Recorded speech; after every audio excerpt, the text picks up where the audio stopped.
성경 봉독하겠습니다. 다 함께 일어나셔서 하나님의 말씀을 받으시기 바랍니다. 두 곳의 말씀입니다. 먼저 이사야 1장 2절부터 9절 말씀 봉독해 드리겠습니다. 하늘이여 들으라, 땅이여 귀를 기울이라. 여호와께서 말씀하시기를 내가 자식을 양육하였거늘 그들이 나를 거역하였도다. 소는 그 임자를 알고 나귀는 그 주인의 구유를 알건만은 이스라엘은 알지 못하고 나의 백성은 깨닫지 못하는도다 하셨도다. 슬프다 범죄한 나라요, 허물진 백성이요, 행악의 종자요, 행위가 부패한 자식이로다. 그들이 여호와를 버리며 이스라엘의 거룩한 이를 만홀히 여겨 멀리하고 물러갔도다. 너희가 어찌하여 매를 더 맞으려고 패역을 거듭하느냐? 온 머리는 병들었고 온 마음은 피곤하였으며 발바닥에서 머리까지 성한 곳이 없이 상한 것과 터진 것과 새로 맞은 흔적뿐이거늘 그것을 짜며 싸매며 기름으로 부드럽게 함을 받지 못하였도다. 너희의 땅은 황폐하였고 너희의 성읍들은 불에 탔고 너희의 토지는 너희 목전에서 이방인에게 삼켜졌으며 이방인에게 파괴됨같이 황폐하였고 딸 시온은 포도원의 망대같이 자매밭의 원두막같이 에워싸인 성읍같이 겨우 남았도다. 만군의 여호와께서 우리를 위하여 생존자를 남겨두지 아니하셨다면 우리가 소돔 같고 고모라 같았으리로다. 아멘. 시편 116편 12절부터 19절의 말씀입니다. 봉독해 드립니다. 내게 주신 모든 은혜를 내가 여호와께 무엇으로 보답할까?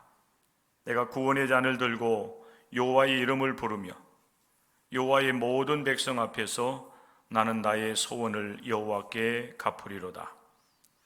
그의 경건한 자들의 죽음은 여호와께서 보시기에 귀중한 것이로다.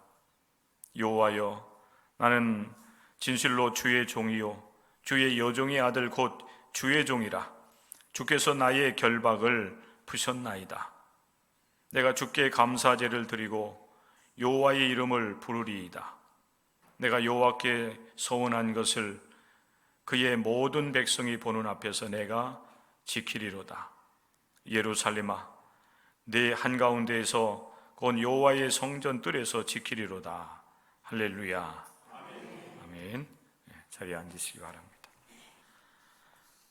2023년도 우리가 새롭게 시작을 해서 6개월 동안 지냈습니다.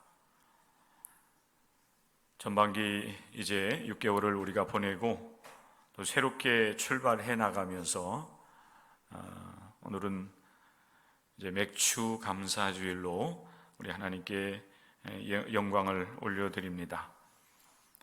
지나온 6개월 동안의 우리의 삶에 대한 감사의 표현이 오늘 예배를 통해서 또 여러분의 심령을 통해서 우리 하나님께 온전하게 드려질 수 있기를 간절히 소망합니다. 사람은 잠을 자면서 꿈을 꿉니다. 잠을 잘 때 꾸는 게 꿈이죠. 그런데 우리는 잠을 자지 않으면서도 사실 꿈을 꾸기도 합니다. 우리 청소년들이나 청년들 미래에 대한 이제 자신의 꿈을 가지고 또 꿈에 대한 여러 가지 많은 계획들을 하게 되는데 우리는 그것도 꿈을 꾸는 것이다 이런 이야기를 합니다. 또한 우리의 그 삶의 현실 속에서 때때로 정말 믿을 수 없는 일들이 우리의 그 삶의 현장 또 우리의 눈앞에서 벌어지게 될 때 꿈꾸는 것과 같다 이런 그 고백을 우리가 하기도 합니다. 2023년도 우리가 맞이해서 6개월 동안을 우리가 보냈는데 꿈에 대해서 이렇게 우리가 얘기하는 것은 우리의 그 지난날의 그 삶들이 마치 꿈을 꾸는 것과 같이 우리에게 펼쳐졌다라고 하는 사실, 여러분과 같이 잠깐 이야기를 나누기 위함입니다. 지난 그 수년 동안 우리는 자유롭게 생활했던 그 삶을 제한받으면서 통제를 받아야만 됐습니다. 하나님께 주신 그 자유로운 삶이 그 제한을 받으면서 우리는 우리의 그 이동 통로, 우리가 어떻게 어디를 다녀왔고 또 어떤 활동을 했는지에 대한 경로를 추적받기도 했고, 또 그 사실을 이제 이렇게 드러내놔야만 되는 그런 상황에 이르기도 했습니다. 코로나19 바이러스로 인하여서 3년여 동안 우리가 보내왔던 그런 시간들에 대한 이야기입니다. 그런데 하나님께서 이제 3년여의 그 여러 가지 우리가 제한을 받고 통제를 받았던 그런 삶을 청산하게 하시고, 지난 5월부터인가요? 이제 여러 사람이 함께 모이는 그런 곳에서도 자유롭게 이제 마스크를 벗을 수 있게 허락이 되었습니다. 이제는 대부분의 통제에서 우리가 벗어나서 과거로 우리가 완전하게 회복이 되지는 않았지만은 여러 면에 있어서 자유롭게 우리가 활동할 수 있는 그런 시기를 우리가 지금 보내고 있습니다. 이런 시간들이 우리는 감격스럽기도 하고 또 굉장히 혼란스럽기도 하다라고 하는 생각을 하지 않을 수가 없습니다. 지나온 3년여의 시간들, 그리고 이제 2023년도를 맞이해서 6개월 동안 우리가 지나왔던 그런 시간들을 돌아보면서 신앙적인 면에서 우리가 한번 점검을 해보고, 그리고 새롭게 이제 2023년도 후반기를 주님과 함께 출발해 나가고자 합니다. 저는 여러분 그 이사야 1장의 말씀, 여기 보세요. 이사야 1장의 말씀과 그리고 시편 116편의 말씀을 통해서 지나온 그 6개월의 삶이 먼 그런 옛날 이야기와 같이 짧은 시간이기도 했지만은 6개월의 시간들이 우리에게는 꿈과 같은, 이루어질 수 없는 그런 현실들이 이루어진 것 같은, 그래서 하나님 앞에 감사하고 감격할 수밖에 없는 이제 시간들이었다, 이렇게 말씀을 드리고 싶습니다.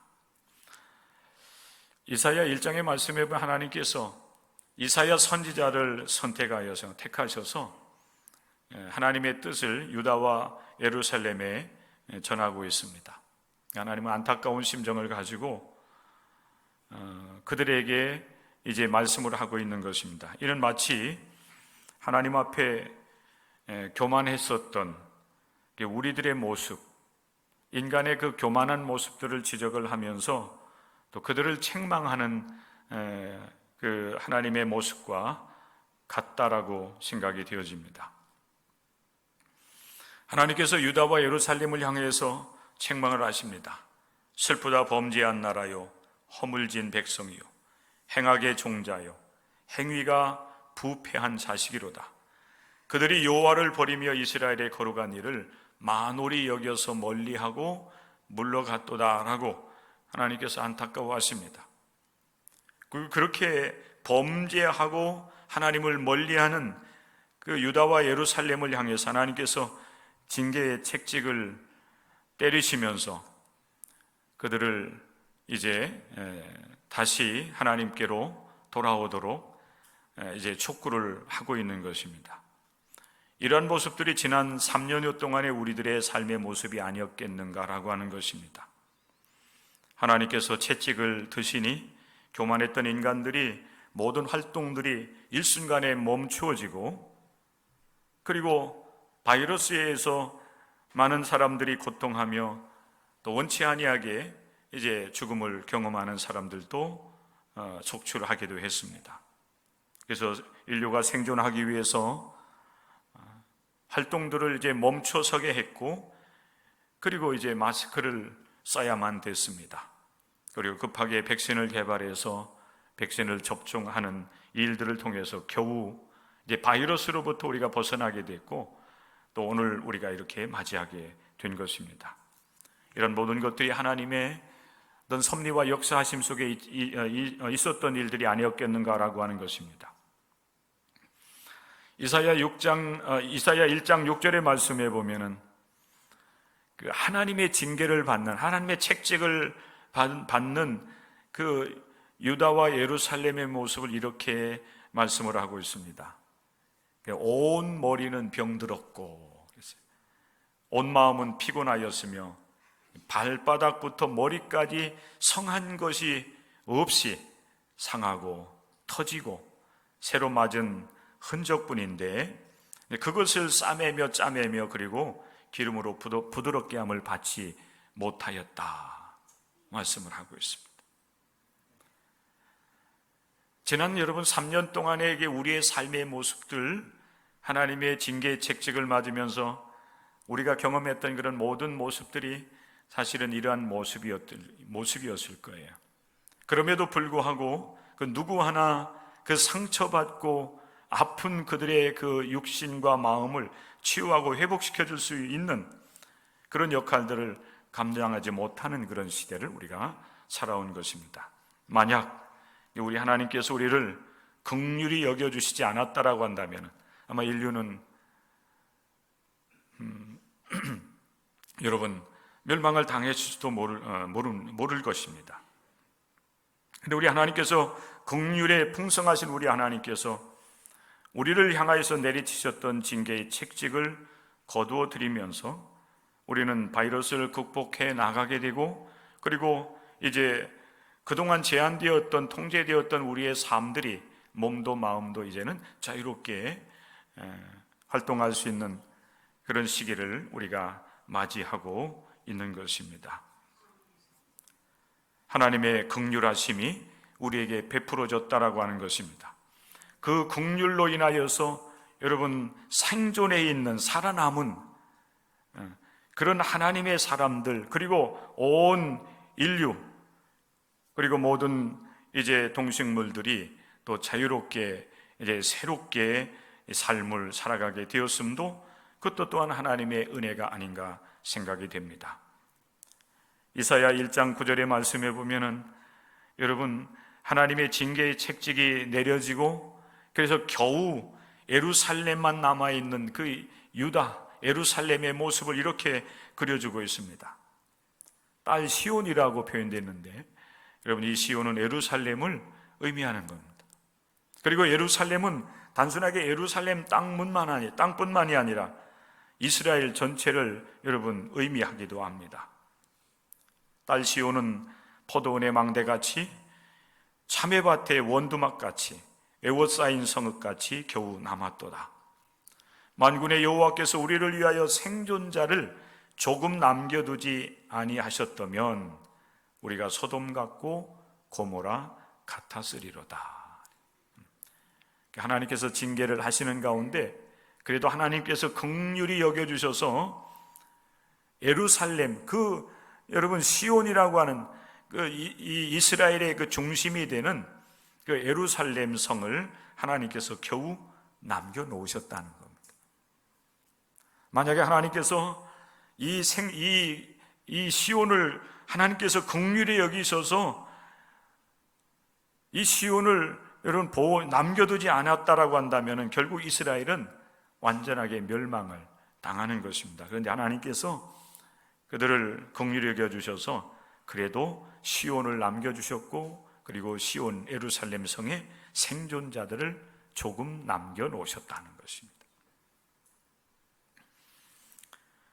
비록 조금이라도 남겨두지 않았다고 한다면 여러분 이스라엘, 유다는 결국 멸망을 당하였을 것입니다.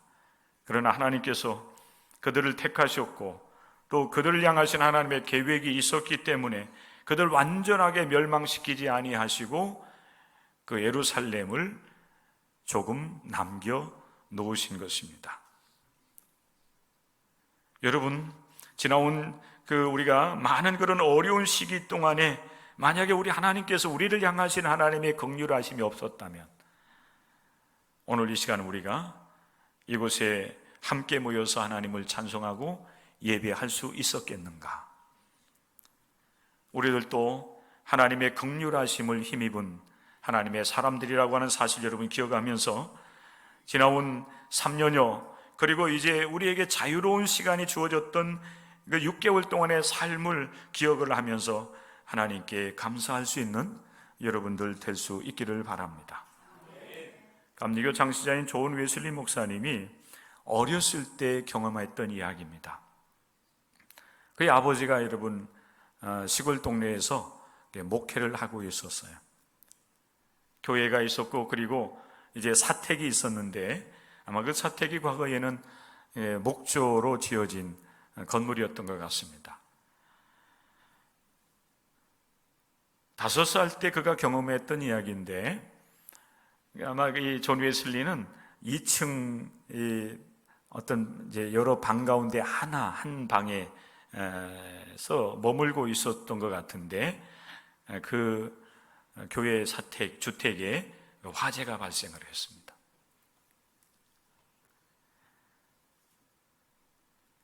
존 웨슬리의 이제 부모님들은 이제 화재가 났기 때문에 이제 다 이제 그 자녀들을 이끌어서 바깥으로 나왔다고 생각을 했는데 존 웨슬리가 보이지 않는 거예요. 그런데 이미 불이 번져가지고 존 웨슬리 목사님의 아버지가 안으로 들어가서 그 존 웨슬리 5살밖에 되지 않은 그 어린아이를 끄집어내려고 들어가려고 하는데 이미 이제 불이 확 붙었기 때문에 들어갈 수가 없었습니다. 그래서 존 웨슬리 아버지는 이제 웨슬리를 구조하는 일을 포기하고 바깥에서 그를 위해서 기도하고 있었는데 불을 끄던 그 사람들 가운데 아마 동네 사람들이 아마 같이 와서 화재를 진압을 한 것 같아요. 존 웨슬리가 이제 피신을 하지 못하고 2층에서 창문가로 나와가지고 이제 살려달라고 외치고 안타까워하고 있는 그런 모습을 보고 동네 사람들이 이제 목마를 태워 어떤 사람이 다른 사람을 목마 태워가지고 2층에서 살려달라고 외치고 있는 존 웨슬리를 겨우 구출해냅니다. 존 웨슬리가 이제 그 불에서 이렇게 구출을 받고 난 직후에 그 목조 건물은 주택은 순식간에 이제 무너져 내리게 되었습니다. 존 웨슬리가 이제 그런 어렸을 때의 경험을 이제 경험을 했는데 그의 부모님들은 존 웨슬리를 부를 때에 스가랴서 3장 2절의 말씀을 인용을 하면서 너는 불에서 꺼낸 그슬린 나무 토막과 같은 존재다라고 웨슬리를 불렀다고 합니다. 자, 여러분, 이게 무슨 얘기입니까?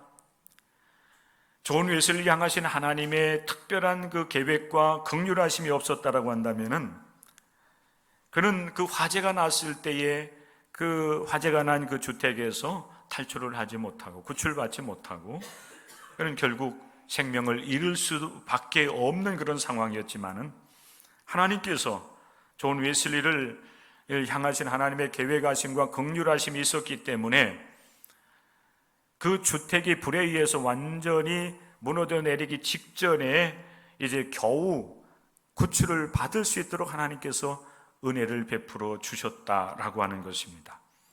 그래서 그는 어렸을 때 그런 경험들을 통해서 부모님들이 그를 이제 불에서 꺼낸 그슬린 나무 토막과 같다라고 하는 그냥 한마디로 얘기하면 부직갱이와 같은 그런 존재라고 하는 사실에 대해서 존 웨슬리도 굉장히 그걸 좋게 여겼다라고 합니다. 하나님께서 그를 겨우 남겨주셨다라고 하는 거예요. 그의 생명을 하나님께서 보존해 주셨고 조금 남겨놓으셨었기 때문에 그 자신이 불구덩이에서 구출함을 받게 되었고 그리고 그 은혜를 힘입어서 살게 되었다라고 하는 사실인 것입니다. 하나님의 은혜가 있었기 때문에 2023년도 6개월의 삶을 우리가 꿈꾸는 것과 같이 우리의 삶을 살아왔음을 기억하면서 하나님께 진정한 감사를 올려드릴 수 있는 여러분들 될 수 있기를 주의 이름으로 부탁을 드립니다. 시편 116편의 말씀에 보면은 이 시인이 여러분 경험했던 그 현실도 마찬가지였어요.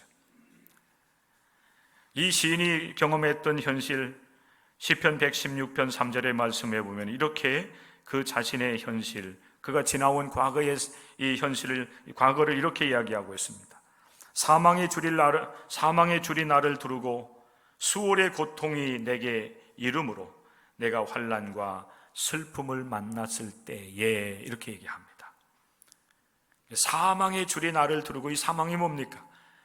죽음이 그의 현실, 그의 목전에 다가왔었다라고 하는 그런 사실이에요. 그래서 내가 죽은 자가 들어가는 그런 수월에 들어갈 수도 있는 그런 상황을 만나게 되었었다라고 하는 것입니다. 그런데 하나님께서 그런 죽음의 목전에서 그를 건져 구원해 주시고 그를 환난과 슬픔 가운데서 그를 건져 주셨다라고 하는 그런 고백을 합니다. 시편 116편 12절 말씀은 이렇게 노래하고 있습니다. 내가 크게 고통을 당하였다고 말할 때에도, 그랬어요. 내가 크게 고통을 당하였다고 말할 때에도 하나님은 나와 함께 해주셔 나를 구원해 주셨다라고 하는 고백인 것입니다.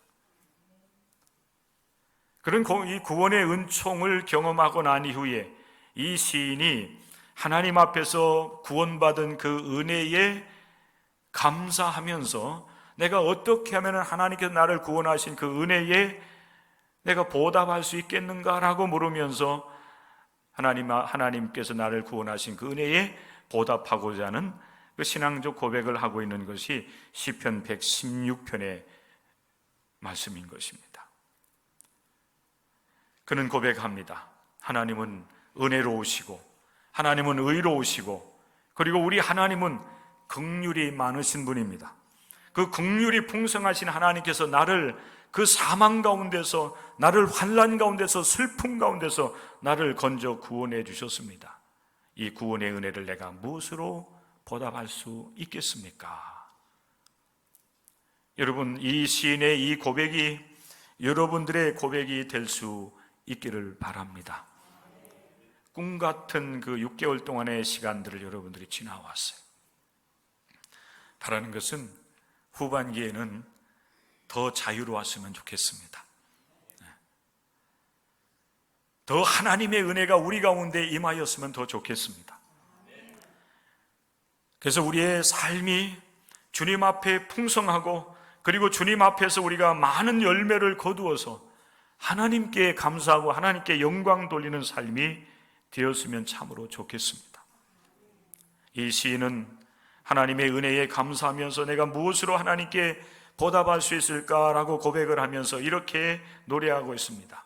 내가 구원의 잔을 들고 여호와의 이름을 부르며 여호와의 모든 백성 앞에서 나는 나의 소원을 여호와께 갚으리로다. 구원의 하나님께 감사하는 감사의 여러분 표현을 어떻게 할 수 있겠는가? 어떻게 내가 구원의 은혜에 감사할 수 있겠는가? 여러분, 이 시편 116편 13절 14절의 말씀이 그 이후에 보면은 표현은 조금 다르지만은 똑같이 반복됩니다. 내가 주께 감사제를 드리고 여호와의 이름을 부르리이다. 내가 여호와께 소원한 것을 그의 모든 백성이 보는 앞에서 내가 지키리로다. 예루살렘아, 내 한가운데서 곧 여호와의 성전 뜰에서 지키리로다. 할렐루야. 두 가지예요. 감사의 제사를 드리겠다는 겁니다. 나를 구원해 주셨으니, 내게 은혜를 베풀어 주셨으니, 나를 구원해 주셨으니 그 은혜에 감사의 제사를 드리겠다. 오늘 여러분 우리가 드리는 예배가 바로 그 예배입니다. 여러분들이 어떤 마음으로 어떻게 준비해서 하나님 앞에 이 시간 예배를 참석했든지 간에 이 시간 우리는 하나님 앞에 전반기 우리의 삶을 통해서 드리는 감사주일이에요. 물론 여러분 율법에 따르면은 우리가 하나님 앞에 이 제물을 가지고 하나님 앞에 이제 나와서 제사를 드려야 되겠지만은, 그러나 예수 그리스도께서 우리를 구속하신 여러분 이 시대 속에서 삶을 살아가는 우리 모든 기독교인들은 동물을 가지고 하나님 앞에 제사는 드리지 아니하지만은 정말 구원의 하나님의 감사하는 마음으로, 우리 마음 깊은 곳에서 우러나오는 감사의 마음으로 하나님께 예배를 드리는 것입니다. 사실 우리 여러분 도시에서 생활하는 우리 기독교인들에게 있어서 오늘 이 맥주 감사주일은 사실은 굉장히 낯선 말이 될 수도 있습니다. 이스라엘 백성들이 출애굽을 해서 가나안 땅에 정착을 해서 그들은 농사를 하게 됩니다. 첫 열매를 하나님께 구별하여 드리고, 그리고 나서 여러분 오늘 우리가 예배를 드리는 것과 같이 이제 맥주를 거두어 드리면서 또 하나님께 감사의 절기를 지켜요. 그들은 굉장히 사실 성대하게 지켰습니다. 일주일 내내 하나님 앞에 감사를 했어요. 우리는 여러분 농사하는 사람들이 아니기 때문에 사실 맥주, 밀이나 보리 이런 것을 거두어 들여서 하나님 앞에 구별해서 드리면서, 그리고 제물을 하나님 앞에 드리면서 우리가 제사는 드릴 수는 없지만은, 그러나 여러분 우리가 어떤 모습으로 예배를 드리든지 간에 이 시간 전반기 하나님께서 내 삶을 이끌어 주시고 내게 은혜를 베풀어 준 그 사실을 우리가 기억하면서 예배하고 또 주님께 여러분 찬양하고 주님의 이름을 높여 드릴 수 있다라고 한다면 이 시간 우리는 하나님 앞에 진정한 감사의 제사를 드리는 것이 되는 것입니다. 두 번째, 이 시인은 그 은혜에 감사하면서 여호와께 서원한 것을 내가 지켜나가겠습니다, 이렇게 그는 고백을 하고 있습니다. 우리는 믿음의 길을 걸어가면서 순간순간 하나님 앞에 많은 그 약속들을 합니다. 새해를 우리가 출발하면서 한 해를 마무리하고 송구영신 예배를 드리면서 또 새해에 대한 여러 가지 결심을 하기도 하고 그것을 하나님 앞에 또 올려드리기도 합니다. 때로는 여러 가지 어려운 상황 속에서 하나님 앞에 문제를 놓고 기도하는 가운데 하나님 앞에 서원을 하기도 합니다. 약속을 하기도 합니다. 여러분, 우리가 어떠한 모습으로 하나님 앞에 서원하든 약속을 하든지 간에 우리가 하나님과 맺은 약속에 대해서는 우리는 소홀히 여겨서는 안 됩니다. 그래서 하나님과 맺은 약속이기 때문에, 또 하나님 앞에 우리가 서원한 것이기 때문에, 그것이 혹여 우리의 삶에 해로울지라도 하나님 앞에 약속한 것은 지켜나가야 된다라고 성경은 우리에게 말씀을 하고 있습니다. 사랑하는 성도 여러분, 후반기에는 주님의 은혜에 대한 감사하는 마음으로 여러분 힘있게 출발해 나아가면서 이 후반기 여러분들의 삶 속에서 날마다의 삶이 감사가 넘칠 수 있기를 바랍니다. 하나님께서 여러분들에게 은혜를 베풀어 주신 것들에 대해서는 그때그때 하나님께 감사하고 약속한 것들을 지켜나가면서 하나님께 영광이 되는 삶이 될 수 있기를 주님의 이름으로 간절히 축원합니다.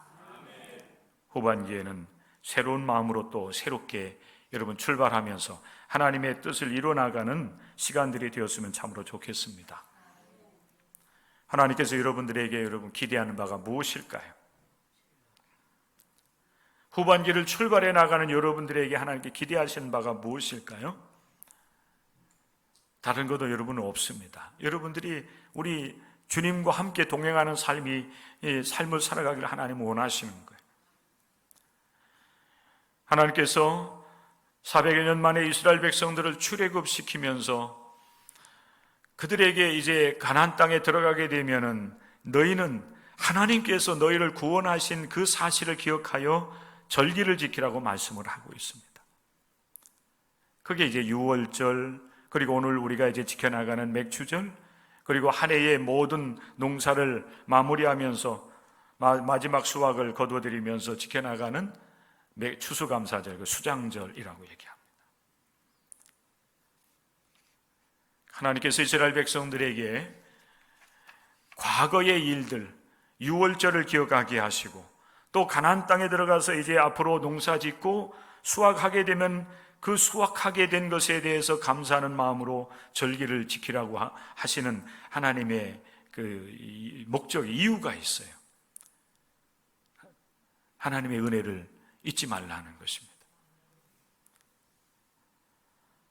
하나님께서 이스라엘을 건져 구원해내신 그 구원의 역사를 잊지 말라는 거예요. 그리고 하나님께서 약속하신 땅으로 그들을 이끌어 들이셔서 하나님과 함께 살아갈 수 있도록 하나님께서 그들의 삶을 이끌어 주신 그 은혜를 잊지 말라고. 그래서 그 하나님의 은혜를 잊지 않게 하기 위해서 하나님은 1년에 3차례씩 절기를 지키면서 모든 이스라엘 사람들은 하나님 앞에 이 절기를 철저하게 지키라고 말씀을 하시는 것입니다. 특별히 여러분, 이 맥주감사주의를 이후 이제 6개월 동안 여러분들이 삶을 살아가게 되는데, 특별히 여러분들은 뭐 농사 짓는 사람들은 아니니까, 특별히 여러분들은 이제 기독교인으로서 삶을 살아가면서 2가지 여러분들 마음에 새기고 후반기를 출발해 나갔으면 좋겠어요. 첫째는 따라서 하시기 바랍니다. 여전히 성결한 삶을 살아갑시다. 이사야 1장 16절의 말씀에 보면은 하나님께서 여러분 유다와 예루살렘에 대해서 안타깝게 책망하고 돌이키지 아니하면은 이제 결국 하나님의 심판을 받을 수밖에 없다라고 하는 경고를 하시면서 그들에게 이렇게 말씀하고 있어요. 너희는 스스로 씻으며 스스로 깨끗하게 하여 내 목전에서 너의 악한 행실을 버리고 행악을 그치고, 이렇게 말씀하고 있어요.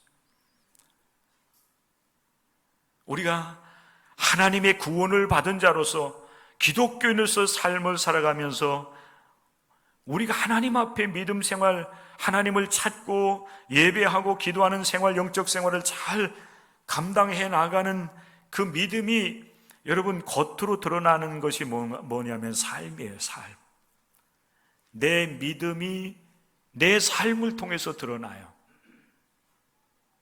그 사람이 정말 믿음의 사람인지 아닌지를 분간할 수 있는 그 열매가 삶을 통해서 드러나는데, 그 열매가, 삶의 열매가 뭐냐면은 성결의 삶이에요. 성결한 삶. 우리 감리교 신앙의 특징이기도 해요. 성결교회라고 부르잖아요. 우리 옆에 성결교회가 있잖아요. 성결교회하고 우리 감리교회는 사촌이에요. 사촌은 좀 뭔가요? 형제. 존 웨슬리 목사님이 감리교회를 창시하셨고, 그리고 감리교회의 그 신앙을 우리 이 한국 땅에서 이렇게 여러분 실천하기 위해서 모여진 공동체가 성결교회예요. 그러니까 형제죠, 형제. 우리식으로 그냥 우리 성결교회 성도들이 안 들으니까 우리식으로 얘기하면은 우리가 형이고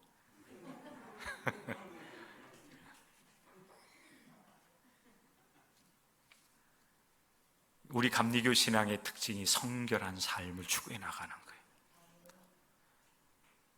우리 주 예수 그리스도께서 우리의 죄와 허물을 말갛게 쓸쓰시고 하나님의 거룩한 백성 삼으시기 위해서 우리 주님께서 십자가의 고난과 죽음을 당하셨잖아요.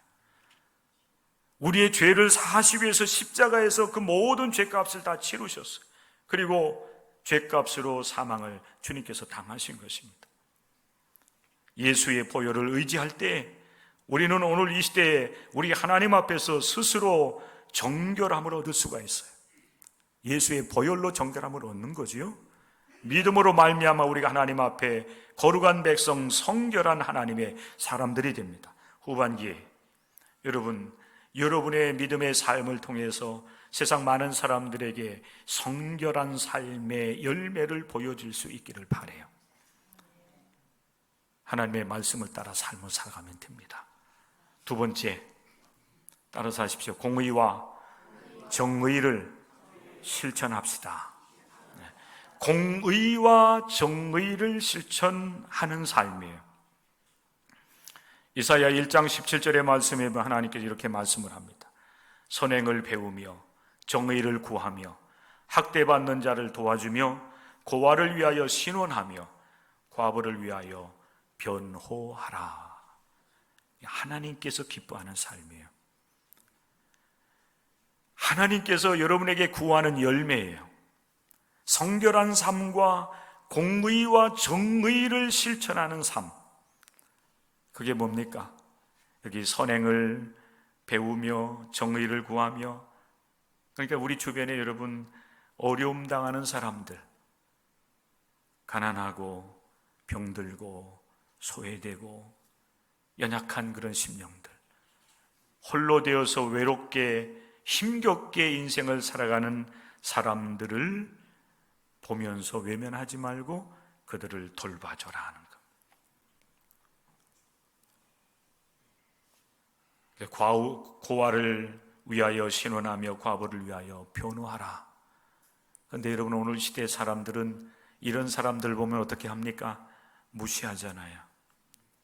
어떻게 해서라도 그들의 것을 내 것으로 착취하려고 하는 그런 것이 오늘 이 시대 여러분 세상 사람들의 삶의 모습이 아닙니까?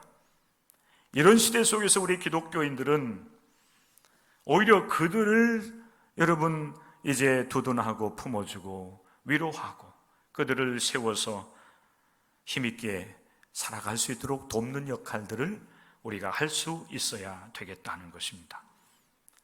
하나님께서 여러분들에게 구하는 열매예요. 우리는 여러분 하나님만 잘 섬기면 되는 그런 여러분 사람들이 아닙니다. 하나님을 잘 섬기는 사람, 그 믿음은 어떻게 드러납니까? 성결한 삶으로 자신의 삶을 여러분 거룩하게 갖고 나갈 줄 아는 그런 믿음으로 드러나게 되는 거예요.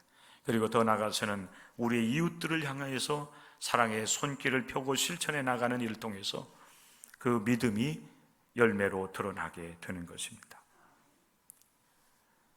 우리는 하나님의 주권과 통치 아래에 있는 하나님의 사람들입니다. 이 사실을 우리 맥주감사주일을 우리가 보내면서 다시 한번 상기하시고 확인할 수 있기를 바랍니다. 하나님께서 여러분들을 긍휼히 여기셔서 남겨놓으셨어요. 이것이 하나님의 긍휼하심이고 하나님의 은혜인 것입니다. 하나님이 남겨두지 아니했다라고 하면 우리는 여러분 멸망당할 수도 있었을 터인데 하나님께서 우리를 긍휼히 여겨주셔서 조금 남겨놓으셨는데 그 조금 남겨진 자리에 여러분들이 있는 것입니다. 나는 남은 자예요. 남은 자로서의 사명이 있다라고 하는 사실 여러분 기억하시되, 특별히 주님과 함께 후반기를 출발해 나가면서 성결한 삶에 최선을 다하시고, 그리고 믿음 안에서 공의와 정의를 실현하면서 이웃사랑을 실천하여 하나님 앞에 영광을 올려드릴 수 있는 여러분의 삶이 될 수 있기를 주님의 이름으로 간절히 축원합니다. 기도하겠습니다. 하나님 감사드립니다. 하나님께서 우리에게 긍휼을 베풀어 주셔서 우리를 조금 두지 아니하셨다면 우리는 아버지 하나님 이 세상의 것들에 의해서 또 악한 것들에 의해서 또 보이지 않는 그런 아버지 우리를 대적하는 모든 바이러스와 사단에 의해서 우리가 멸망을 당할 수도 밖에 없었는데 하나님 우리를 긍휼히 여겨 주셔서 보호하시고 남겨놓으셔서 이제 다시 믿음으로 힘있게 우리에게 주어진 삶을 출발할 수 있도록 은혜를 베풀어 주시니 그 은혜에 무한히 감사하며 영광을 올려드립니다. 하나님의 은혜에 감사하는 삶들이 이어지게 하시고 또한 우리에게 이제 허락되어지는 이 후반기의 삶을 통해서 하나님을 믿는 믿음 안에서 믿음으로 우리의 모든 삶을 하나하나씩 가꾸어 나가고 또 모든 사람들과의 관계도 믿음 안에서 맺고 믿음으로 행하는 가운데 하나님 앞에 영광을 올려드릴 수 있는 많은 열매를 거두는 후반기의 삶이 될 수 있도록 역사하여 주시옵소서. 예수님의 이름 받들어 간절히 기도드리옵나이다. 아멘.